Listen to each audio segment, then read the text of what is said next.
Hello, hello, my lovely connoisseurs of the culture. Hope everyone's doing well this lovely day slash night. Let me turn down the volume really quickly while I do this.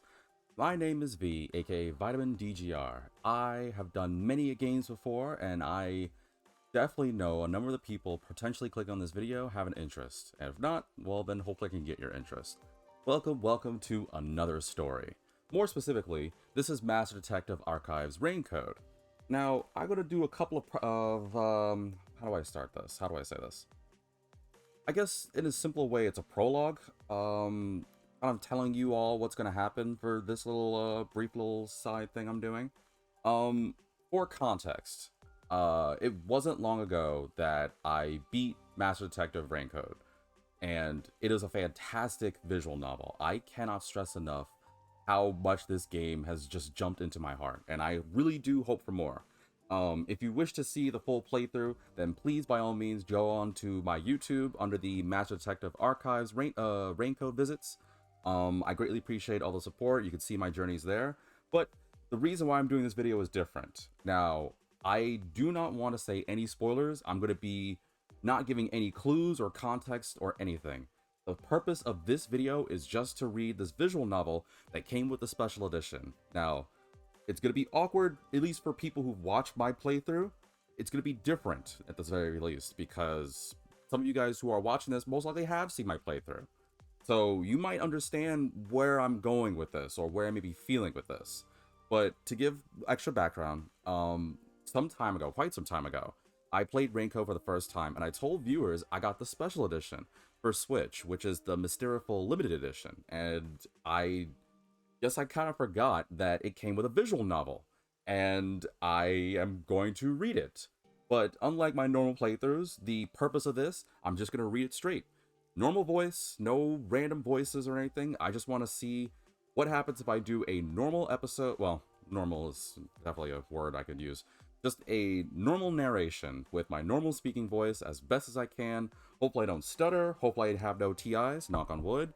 We can just have a nice time, just relax and vent. And for those who are new to me, and you're like, oh, wait, what is Raincoat? What's going on here? Normally I would go and say I would talk about a bunch of details of why you should get invested, but instead, I'm just gonna read this. There will not be any chat interactions. So if anyone pops up, I am not going to be rude. I am not going to break immersion unless something happens. Hopefully not. I'm just going to read this as normal as I can be. And if it gets your interest, then like I said, I hope that you guys actually check out my playthrough or get the game for yourself, because it is a fantastic game. I cannot stress enough. This game is great. It may not be to some people's cup of tea, but if you try a sip, you might actually like it. So thank you. Yeah, I'll just get right to it. So here we go. Obviously, if you do like what you're about to hear or see in this case, even though it's just literally going to be me reading, and most of you guys are probably going to listen to me while you do whatever, then I ask that you support my channel and support me. I am trying my best by following me on Twitch with the handle of Vitamin DGR. That is Vitamin DGR. Of course, you can also subscribe to skip those pesky ads, but you don't really have to if you don't want to. I'm not asking you to throw everything that you have to subscribe. If you just want to support the channel, I greatly appreciate even just a follow. And YouTube in the same boat. If you want to support the channel, I please ask that you guys like and share the video with people that you might think might like it. Obviously click the thumbs up, and if you want to see more of my content, whether it's more things like this or in the future or other things, then please hit the subscribe button. Now with that out of the way, Yakou Furio. Lazy and irresponsible. At first glance, the Kanai Ward native is a detective and head of the only agency in the city, Nocturnal Detective Agency. Even if you forget how to be angry, even if you forget how to be sad, even if you forget the blue of the sky, even if you forget the shimmer of the stars. How to be a master detective, a Yakou Furio case. A rendition done by Vitamin DGR. We'll just lower the music a little bit. And all right, here we go. I only realized the loftiness of my expectations for how rewarding and exciting part-time work at a bar could be after those expectations weren't met. In other words, working at a bar was neither rewarding nor exciting. Learning to mix drinks and dealing with drunks were complete hassles. There wasn't even the shoulder of a cute coworker to cry on. It was pretty much just me, the only part-timer, along with a 40-something-year-old bearded owner. Sometimes I'd be left to fend for myself until the next day rolled around.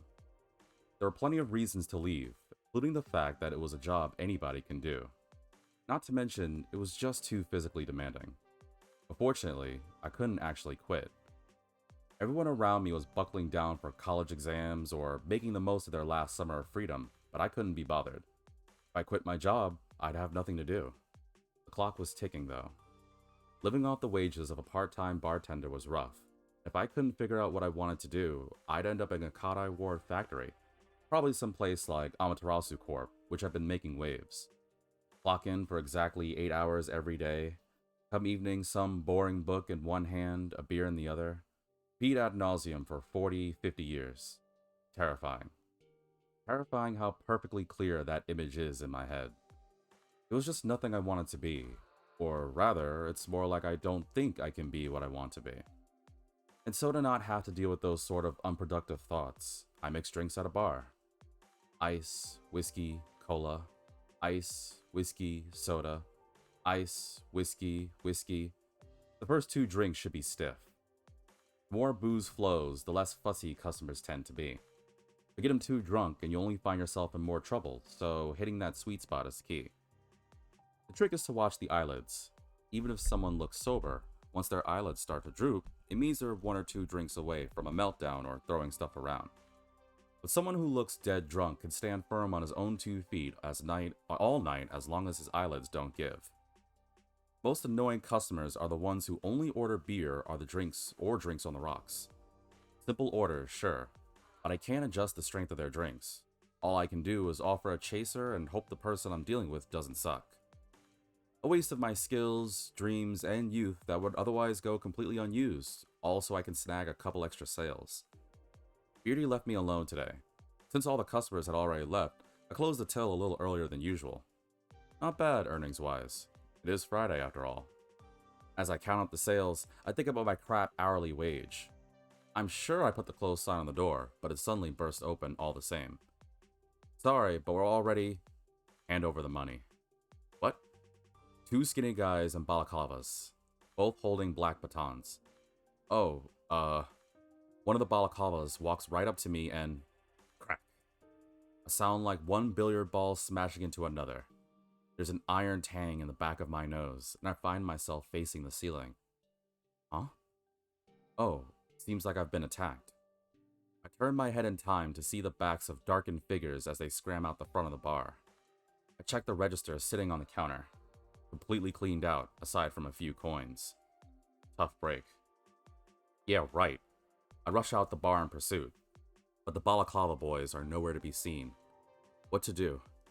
Should I look around more? No, I should call the police. Wait, before that, I need to tell Beardy, you alright? A strange old guy in a beaten-up suit calls out to me.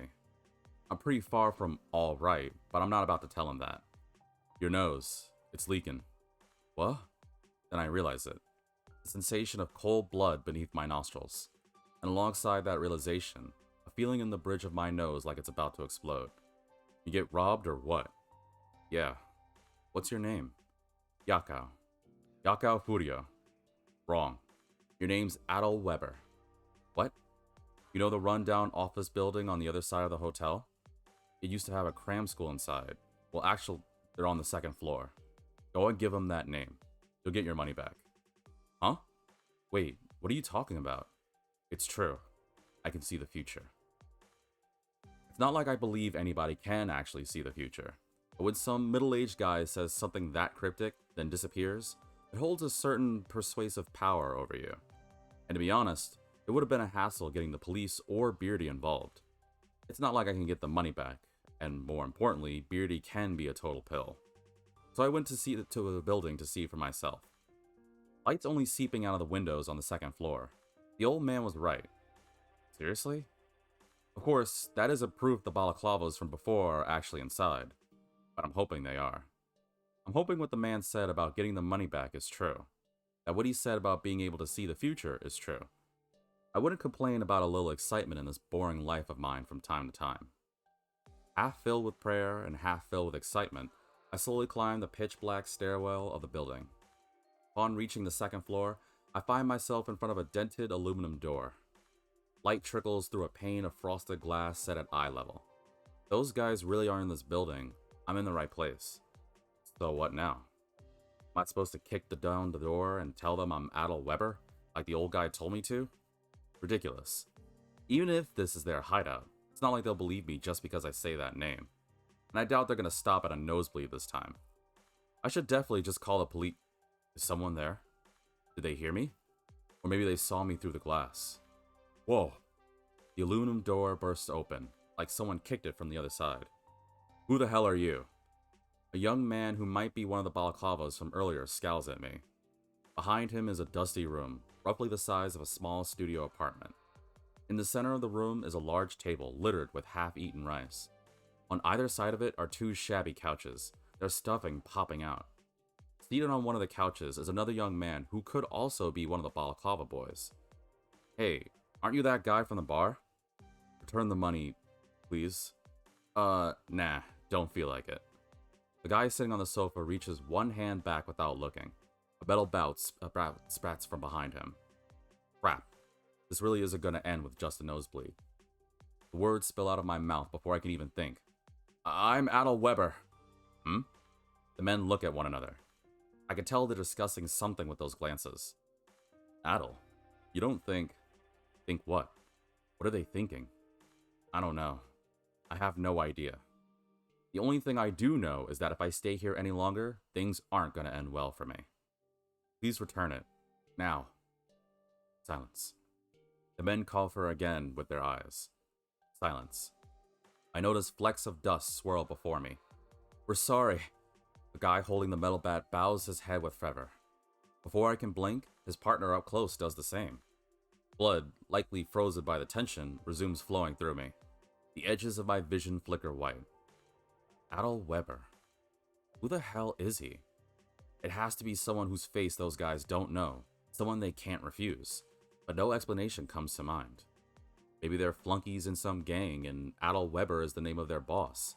Maybe he's so secretive even the other gang members don't know his face. Or maybe I've seen way too many B movies. When I ask who the hell he is, I also mean the man in the suit. He claimed he could see the future, but was he being serious? Granted, he was right about the Adel Weber thing, and I did get the money back, but that doesn't prove he's clairvoyant. Hold on. What if the old man is actually Adel Weber? I mean, he could be, right? And so, in conclusion, just who the hell is this Adel Weber guy?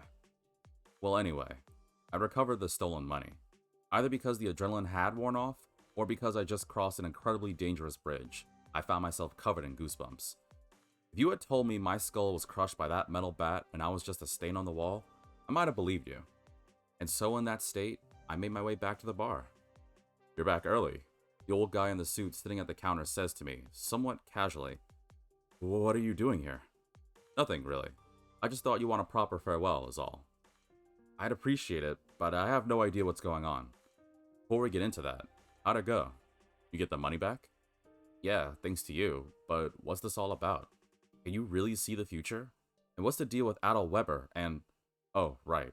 I'm a master detective. Huh? Know what I'm talking about? Master detectives? I mean, I've heard things, but... Master detectives.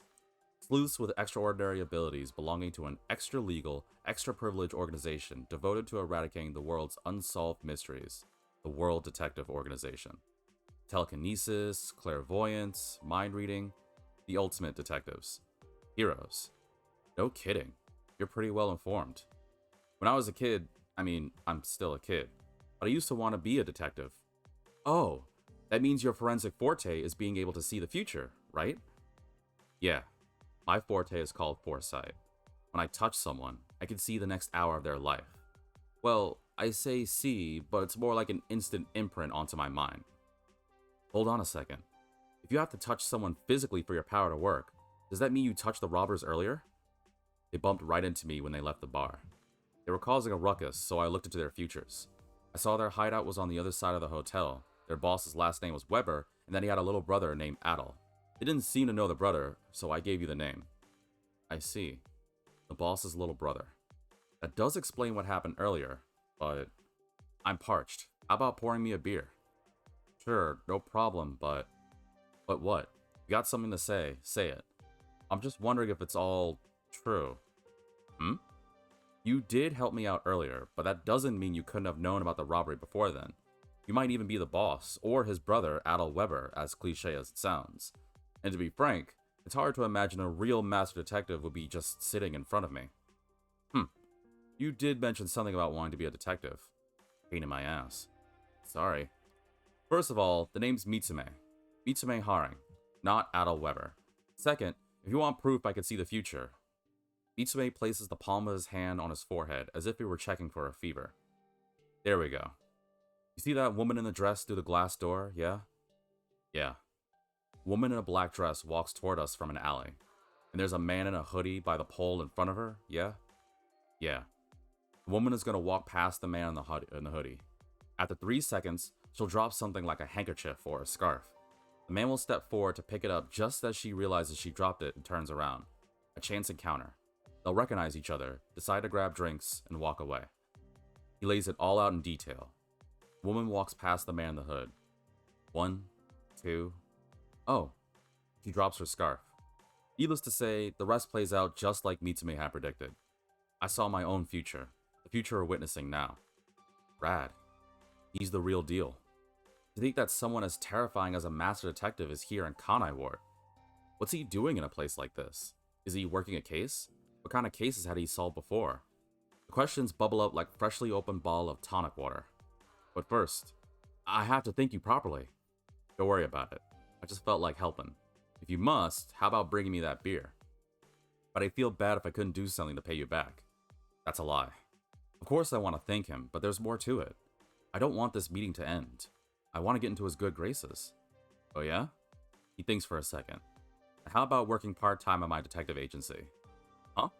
It'd suit you better than this place.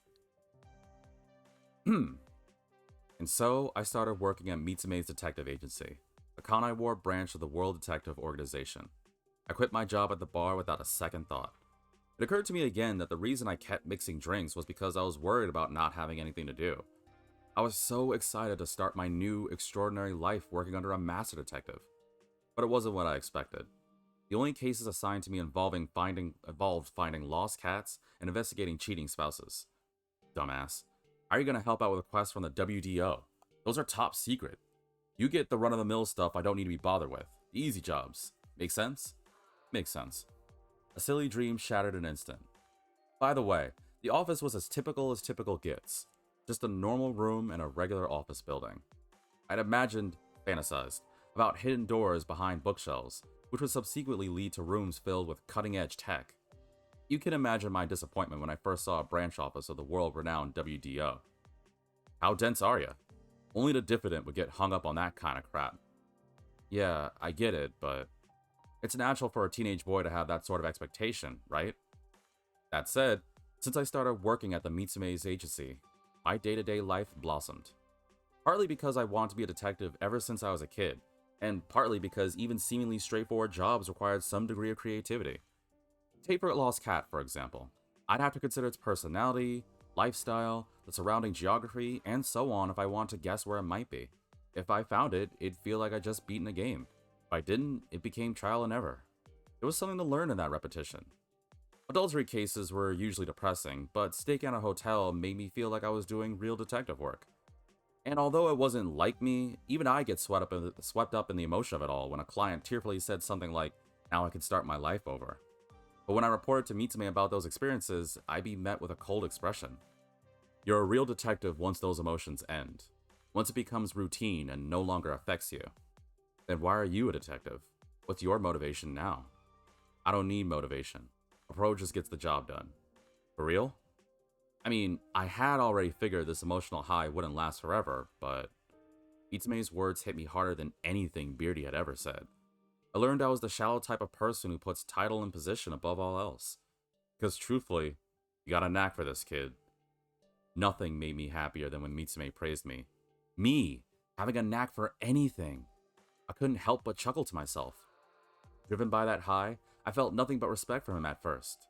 But master detectives are human too, and when it came to women, Mitsume was particularly human. More than once, I'd arrive at the office to find a strange woman sleeping on the couch. During one such occasion, another woman showed up at the same time. Two women inevitably met, and Mitsume ran off after telling me to take care of it. In the end, both women waited in the office all day, and after listening to Mitsume make his sweat-laden excuses upon his return, slapped him in the face. It was the first time I'd seen an adult grovel on his knees. I'd also sometimes wondered if there was some hidden meaning to the assignments Mitsume threw my way. Like the time I had to sit in a specific seat in a cafe for a whole day. Literally just sit. When I endlessly tailed some guy without knowing a single thing about him. A chubby guy in red sweats. I followed him the entire day and didn't see anything suspicious. But they were Mitsume's orders, which meant there had to be some intention behind them. And thus, I tackled them all with diligence. I also scrubbed the bathroom in the office until it shined. Notably, I started to realize that detective work was what I wanted to do for the rest of my life. But anybody can dream. The hard part's keeping that dream alive. It's been 2 months since I started working at Mitsume's detective agency. I'm in the red light district hunting for a lost cat. The lights around me dim as I turn into an alley. In that moment, a large black car stops on the side of the road. Sitting in the driver's seat and riding shotgun are the balaclava boys from before. This time, they're barefaced and wearing ill-fitting suits. I hide behind a telephone pole as soon as I recognize them. Up to no good again, I guess. Maybe they just finished. As I observe them, I notice Mitsume in the back seat. He's laughing with the man beside him.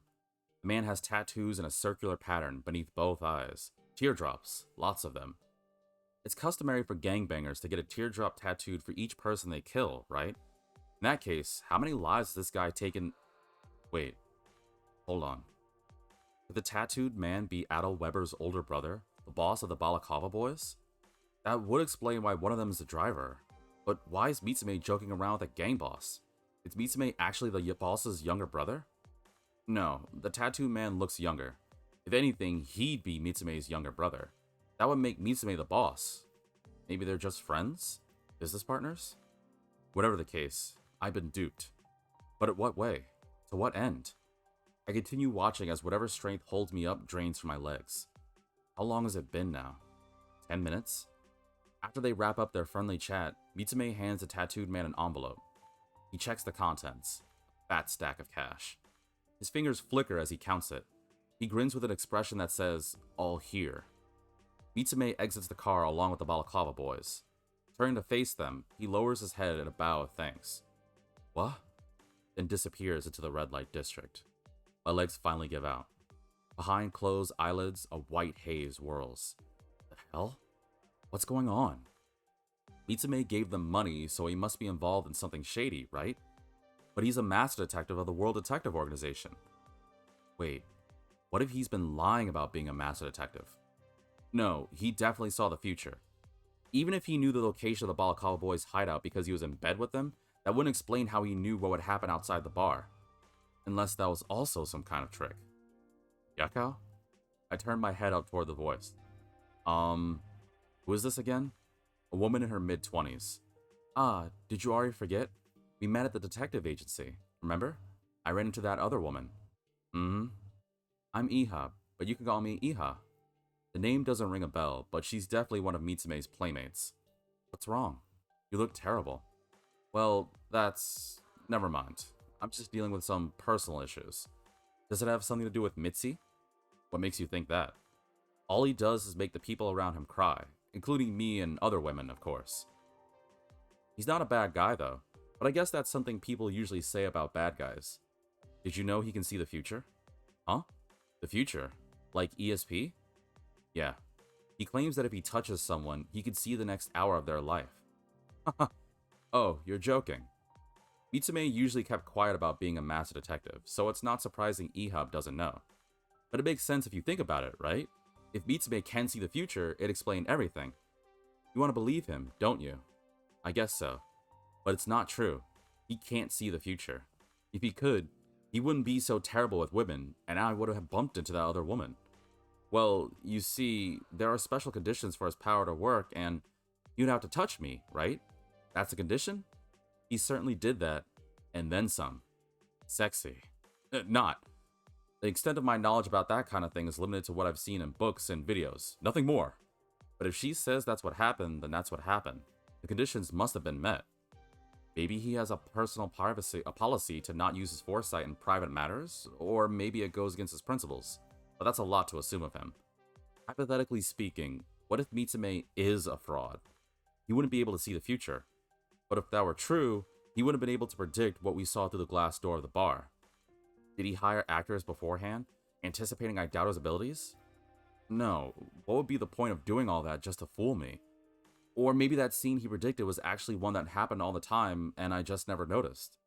Then again, he said the woman would suddenly drop her scarf. For him to know that, he had to be clairvoyant. When the deductions don't add up, investigate the scene. I parted ways with Ehab and went back to my old bar. I didn't burn any bridges when I quit, but I also didn't want to deal with Beardy.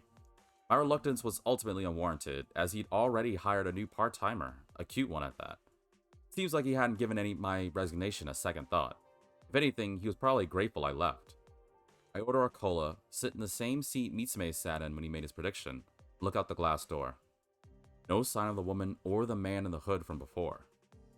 The current time is a little earlier than at the time at which Mitsume had made his prediction back then. But before I entered the bar, I looked around the area where the woman had dropped her scarf, but didn't find an air vent or any other contrivance that could have increased the likelihood of someone dropping something. I continue observing through the glass door, but no ideas come to mind. There's only the melting of ice in my drink. Excuse me. Is the expression on my face that dour? Part-timer who had taken over my position speaks to me gingerly. It's last call. Would you like anything else? Oh, I'm not sure if I'm even going to finish this. That's right. Fundamentals. After investigating the scene, the next step is to question witnesses. Can I ask you something? Have you ever looked through the glass door and seen a woman drop her scarf near the pole? No, I don't think so. Figured as much. Oh, that must have been the queue, right? The queue? You don't know? The other day, a group of drug dealers were arrested. I guess they were selling on the streets around here because the owner and I were both questioned by the police. They said the dealers and customers had a secret way of communicating with each other, and it sounded like that might be what you were describing. That's it. That's it. Mitsume knew the man by the pole was a dealer, the woman was approaching was a customer, and what their secret queue was. The way he described it made it sound like he could see the future. But come to think of it, he was vague when he said she'd drop a handkerchief or a scarf. He knew the cue was to drop something made of cloth, but didn't know what it'd be. Then it's confirmed. Mitsume can't see the future. He lied about belonging to the World Detective Organization. He's just a local detective with ties to a criminal outfit. But I still can't figure out why he helped me after I had been robbed. Did he want a grunt around to take care of easy jobs for him? Or did he just want to mess with the Balaclava boys? There are plenty of explanations, and they all fit. Still, I don't want to believe it. I want to believe Mitsume. I want to believe he really is a master detective who can see the future, that he's working towards some goal I can't even imagine, that all of my suspicions will be flipped around in one triumphant final move, like in a game of checkers. Something like that. I can't help but believe in that sort of future. He must have come straight back from the red light district. Mitsume was lying on the couch, puffing a cigarette with a newspaper in hand. What's up? What's with that scary-looking face? I told him everything. That I saw him hand money to the tattooed man in the black car. That I figured out the foresight trick he had pulled out the bar. Oh, that. Despite the weight of my accusations, Mitsume's expression doesn't change. Smoke seeps out from his mouth as he exhales. A nerve-wracking 2 or 3 seconds. I lose the battle of wills and began blurting out words. But why? Did someone force your hand? Or there's some kind of hidden agenda, right? Nah. He puts out the cigarette. Unbothered expression on his face, he continues. You're right about everything. I can't see the future, and I'm not a master detective with the WDO. I'm just another private eye born and raised in Kanai Ward. I covered up the tattoo guy's crime and, in return, his boys tread some morally gray territory to help me with my work. I lied to you about seeing the future because I wanted to have some fun with those goons, and because I thought the place could use a maid. Well, he lights up another smoke like it's an afterthought. Valuable lesson, don't you think? That's what being a detective is about. What now? Quit crying. Thought you were a man. You're one to talk. I take it you're quitting? Do you even need to ask? It didn't hurt too much. When I think about what happened at Mitsume's detective agency, it feels like a story someone else told me. Like, it isn't real because I personally didn't experience it, and so it doesn't affect me. Even factoring in all the deception, I can shrug it off because it's not my problem. Maybe the shock of finding out I've been duped triggered a subconscious defense mechanism that's protecting me from dealing with the pain directly. Well, so be it. I have no desire to face it head on. Thus ends the Yakou Furio part-timer at a detective agency chapter of my life. Truth be told, I still want to know of the jobs Mitsume sent me on, like finding cats, investigating cheating spouses, as well as the ones I couldn't explain, sitting in a cafe all day or following someone around unnoticed, actually had a hidden meeting. Was it some sort of fundamental detective training? Maybe it was just an excuse to get me out of the office so he could bring women back. Anything seemed possible. Well, whatever. Who cares? Someone so easily fooled isn't cut out for detective work, anyway. It's alright. What I should have been thinking about was what to do with my free time. I quit the bar, quit the agency, and was back at square one. I finally have to decide what to do with my life, but I don't want to think about it yet. I tried looking for a new part-time job, but the idea of tutoring at a cram school or working in food service feels off, so I've been going to arcades instead. Sometimes I challenge nerds and delinquents in fighting games, and sometimes I kill time with puzzle games. I'm burning through the money I'd saved up from working. I intentionally cutting off my escape routes, though I don't plan on making the arcade my home. That said, after a month I was as regular, I've gotten pretty good. Sometimes when I square off with someone on the other side of the cabinet who's on my level, a crowd forms. All dudes, of course. Arms crossed or chins in hands, they scrutinize my matches as if they have control over the outcome. Actually, I don't hate it. When I win, their reserved applause goes beyond the "wow, cool" type of platitude you get from some chick. It's genuine admiration. Craving that validation, I grip the stick and hit the buttons. I block my opponent's attack with precise timing and take advantage of their openings to land weak but confirmed counters. His gradually depleting HP bar is the remaining distance to the finish line. It calls to me. Ah, Yakou. So this is where you've been. What? My opponent combos into a super that lands squarely on my chin. My fighter, a capoeirista, is sent flying and lands on his back. A sparse applause sounds, but not from me. My eyes narrow as I turn toward the voice. A woman with a familiar face stands before me, whose name I don't recall.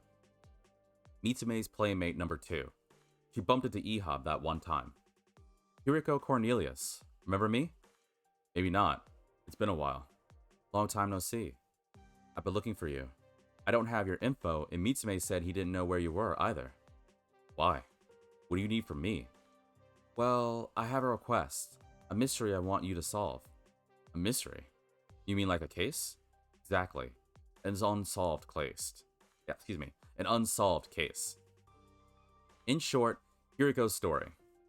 She had a twin sister, Ange Cornelius, or Ange Cornelius. I guess I'll go with Ange for this one. An incident occurred 12 years ago, when they were both elementary school students. Ange disappeared without a trace. The police organized a search, but they couldn't find her. 12 years passed without any leads. However, bones believed to belong to Ange washed up on the riverbank in Kanai Ward's Kamasaki district a few days ago.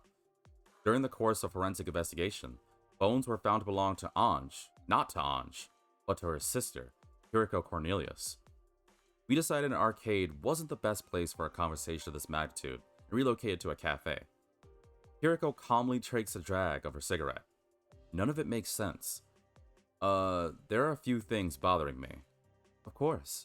Ask away. Are you saying the two of you were switched? If Kiriko is the one who died, that would make you the supposedly missing Ange, correct? Not quite. It's still under investigation, but it's a possibility. I've gone my entire life thinking I'm Kiriko Cornelius. Maybe I'm really Ange. I might have been swapped and just never realized it. But why do you want me to solve it? I'm not Mitsume, and this is the sort of thing you'd ask the WDO to handle. I can't tell you that yet. You can't tell me? You'll understand once you arrive at the scene, the riverbank where the bones washed up. Why can't you just tell me now? Like I said, it all makes sense once you're there. Oh, and don't tell Mitsume about this. I can't wrap my head around it. Why, after 12 years, are bones discovered belonging to the sister who had been living a normal life till now, rather than the sister who had disappeared? Why, of all people, am I being asked to investigate this case? There isn't a single mystery in this world I should have to solve. Hell, the mystery itself probably doesn't want me solving it. What if it does? What if it's a mystery only I can solve? Or rather, what if it's a mystery that wants to be solved by me specifically? A story that doesn't begin until I take on the mantle of a detective. I had already decided to pretend my dream never existed in the first place, and yet my heart raced. It sped up as the distance between me and detective closed. Alright then. I stopped my bike at the riverbank and surveyed the area. Kiriko, Anj, said I would understand once I was here. There were no signs of a police investigation, and I have no idea where the bones had washed up. All I know is what the noise and light reflecting of the surface of the black water tells me. The river is raging. Yo, you made it. An unfamiliar voice from behind. The instant realization that I made a critical mistake. I turn away from the black water. Before me is a man with tattoos. Teardrops. Lots of them. Behind him are a dozen or so barefaced young men, including the balaclava boys, each holding matching batons. The tattooed man begins to speak with a smirk, as if he was putting on a performance. I missed you, baby bro. You are Adel Weber, my younger brother, aren't you? What do you want? Why go through all this trouble to bring me out here? Don't you think you owe me an apology first? Why would I apologize for getting back stolen money? If anyone should apologize, shut it. The tattooed man moves closer. I have to get out of here. I look both ways, but I'm trapped. Whichever direction I run, one of the goons is gonna get me. Just as I make the realization, there's an iron tang in the back of my nose. I find myself facing the sky. You quit working for Mitsume, huh? Another blow to my face. Guess that means I got no reason to hold back. Again in the face. My cheek is kissing pavement. The tattooed man straddles around my waist. My arms take the brunt of the damage meant for my face. My brain latches onto one thing as it's being rocked. He doesn't have to hold back because I quit working for Mitsume? Confirmation the two of them have been working together. Dirty cops and gang members who don't mess with each other's people. Gets that quid pro quo type of relationship meant I had protection until now. Woo! The tattooed man gets up and kicks me once in the ribs. I reflexively curl into a ball and take another kick to the back of my head. My consciousness leaps, or rather, soars from me for a second. It returns and I wonder, is this really happening just because I took back the money? Bastard. Always in the way, doing whatever pleases you. What? Always in the way. Pleases me. You know you're gonna die, right? You don't have the look of someone who's accepted it yet. He says this with a reddened, bloodshot glare. Huh? What? I'm a little scared. Please, wait. Ha! He delivers the strongest kick yet to my stomach. I believe everything he says. I'll become a tattoo under his eyes. But, always in the way. Doing whatever pleases me. I think there's been a misunderstanding. I'm gonna be killed because of it. I can't even draw a breath to try and explain. There were still plenty of things I wanted to do. I wanted to travel abroad and experiment with a girl and become a detective. Yeah, I wanted to become a detective. What's going on? When did the tattoo man stop kicking me? Or am I already dead? In my current state of mind, I hear sirens, but I can't tell if they're real or imaginary. Police? Did some kind soul call to them? I manage to raise my head and try to grasp the situation. First, it doesn't seem like I'm dead. Second, this feels real. 6 police cars are parked along the vastness of the riverbank. The cops that spilled out from them are running around shouting and threatening the goons. Goons, including the tattooed man, look bewildered. Damn it. Tattooed man takes off at full speed. Freeze, creep! An officer gives chase. Not happening. One of the tattooed men's henchmen tackles the officer, and the two crash into the ground. That triggers an all-out war. The hell? I don't know what's going on, but it seems I'm saved. Yo, long time no see, Yakou. Huh? I follow the source of the voice as he enters my field of vision. Of course. Your nose. It's leaking. Mitsume. It's not just my nose, is it? Nope. You look terrible. What the hell is going on? I'll explain everything, but first, what's with that intense stare? Mitsume lowers his head to peer into my eyes. My bad, for being late. What? We were planning to arrive sooner, but got a bit tied up. Please stop bowing. And what do you mean? What are you apologizing for? Mitsume raises his head and fiddles with his lighter, trying to light a cigarette. Simply put, it's a job. A job? Truth is, all that stuff about being a master detective who can see the future isn't true. I really am just a local private eye. Yeah, but... He sits down on the spot. Finally successful in lighting up his smoke, he gets comfortable and goes on. Just like he said, I partnered up with Tattoo Face and his runts, but I also had ties with the police. Detectives are basically mercenaries, you know, so that kind of thing happens. This is where it gets complicated, about a week before I bumped into you. The police asked me to work with them in bringing down that gang. They were starting to get a little out of hand, so the police offered me a pretty sweet deal. Naturally, I accepted. Coincidentally, I ran into you, the person they just robbed. I figured I can use you, so I set you as bait to lure them into blatantly committing a crime. Then the police take care of the rest. Blatantly? You know they're about to kill you, right? At the very least, Big Brother Weber is going to get slapped with an attempted murder charge. So, you were planning this from the day we met?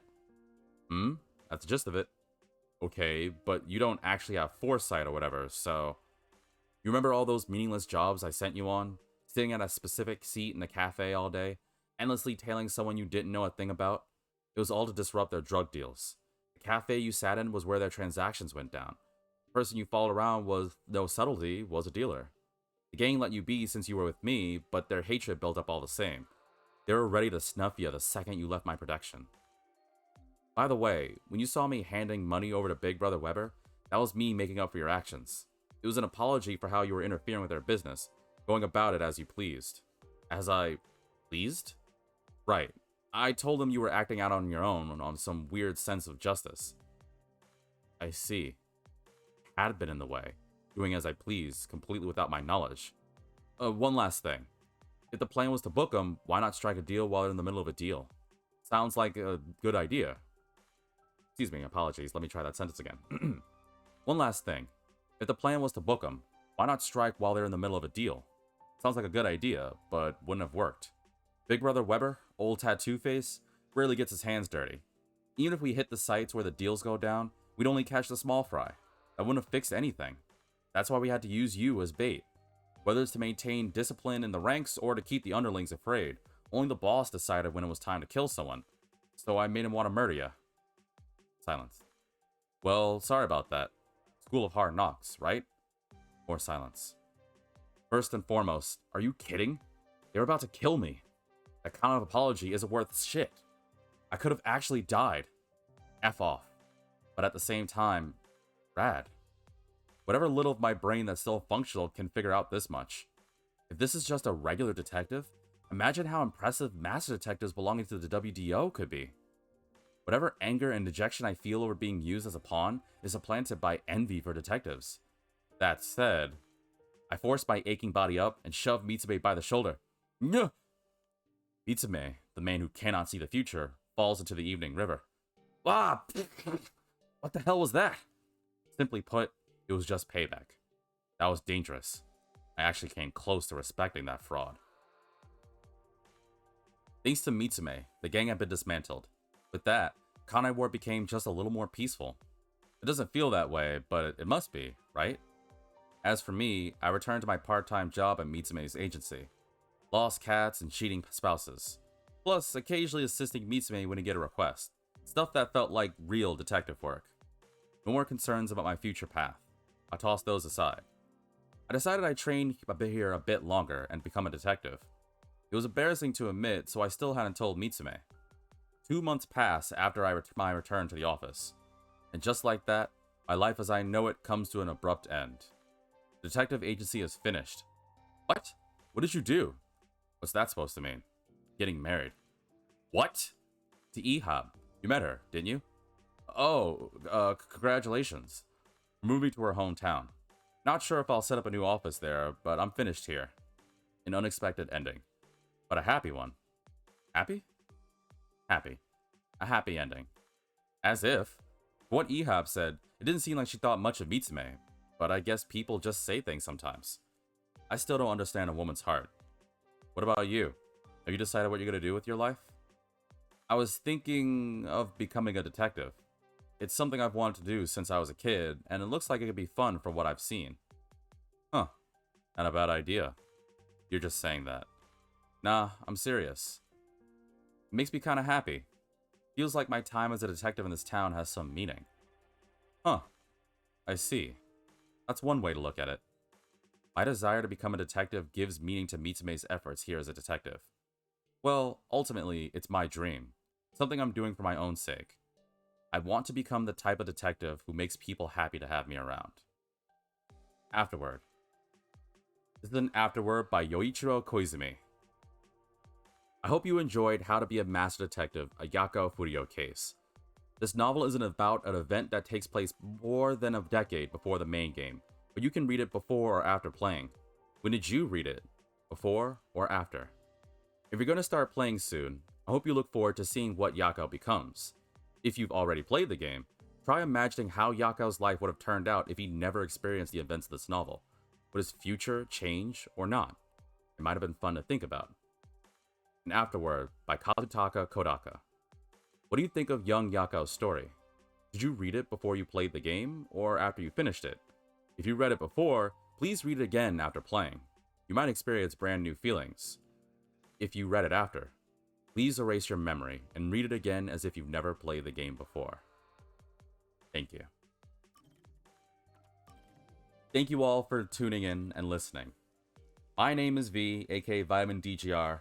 Let me know what you think about my rendition of Master Detective Raincode, How to Be a Master Detective, a Yakou Furio case. Did you enjoy it? Was it eh? Was it great? Do you think I did good with reading? I know there was a moment or two where I might have flubbed up some words, but I think I delivered it quite nicely. And hopefully in the future, there'll be more visual novels or more things you'd like for me to read.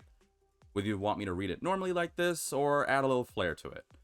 Nonetheless, thank you for tuning in. If you enjoyed this, then please make sure to follow on Twitch. If you really want to support the channel on Twitch, please subscribe. If you want to support me on YouTube, please like and subscribe as possible. And share if you feel other people might like this. But, in another note, if you did enjoy this, and you want to try this experience for yourself, then like I said at the beginning of this video, please go find a copy of Master Detective Archives Raincode. Now, for those who are wondering what systems it's on, currently it's on Switch, but I believe this fall, if memory serves me right, I believe it's going to be October 1st, they are doing what's called Raincode Plus. Raincode Plus is basically this game with all the DLC added to it, if you want to have the full experience for yourself. For those who've watched my playthrough and are curious, I do want to do the DLC. It's not going to happen right away. I know the DLC is normally about like $16 or so, but believe me, money is actually tight, but that's all you're going to get from me. But I will do the DLC in time, but that's neither here nor there. Nonetheless, thank you all for tuning in, and hopefully I'll see you in another story.